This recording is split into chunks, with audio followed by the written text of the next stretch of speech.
c'est historique. Fabrice Delmeda, bonjour. Bonjour. Chaque matin, un fait d'actualité passé au crible de l'histoire. Et aujourd'hui, Fabrice, c'est une étrange actualité qui a retenu votre attention. 2 Russes sont soupçonnés d'être les auteurs des empoisonnements au gaz qui se sont déroulés en Angleterre. J'imagine que c'est pas la première fois qu'on fait usage du poison en matière de diplomatie, surtout en Russie. Ah, mais ça remonte très loin. Vous savez que la Russie donne sur la mer Noire, cette mer intérieure qui débouche sur la Méditerranée et qu'elle partage avec la Turquie au sud, avec l'Ukraine, la Roumanie et la Bulgarie à l'ouest. Dans l'Antiquité, cette région s'appelait, écoutez bien, le Pont Euxin.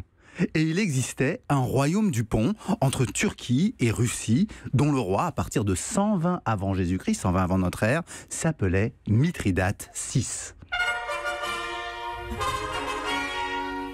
Vous avez refait la musique de l'époque, c'est incroyable. Un enregistrement d'époque, 120 avant Jésus-Christ. Donc dans cet Orient dit barbare, Mithridate se revendiquait de culture grecque, donc civilisée.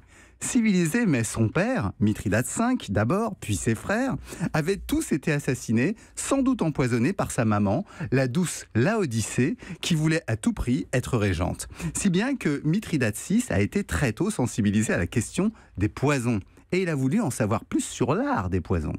Presque scientifique, il fait faire des tests sur des esclaves pour évaluer les dosages et remarque que si l'on prend de faibles quantités de poison et qu'on les augmente progressivement, il devient possible de résister à une dose mortelle, d'être immunisé. Et donc, il s'applique à lui-même cette découverte qui porte depuis le nom de mithridatisation. C'est pas facile à dire, je vous le dis. Ah non, et ça lui a vraiment sauvé la vie ? Sans doute a-t-il évité quelques tentatives de meurtre, notamment durant ses guerres contre Rome. Mais il a paradoxalement souffert de cet effet à la fin de son long règne. Il est vaincu et trahi par son fils et donc il décide de se suicider. Comment ? Oui. Il prend du poison. La boucle est bouclée. Voilà, et que se passe-t-il ? Il survit. Et il doit demander à un de ses hommes de l'achever à coups d'épée.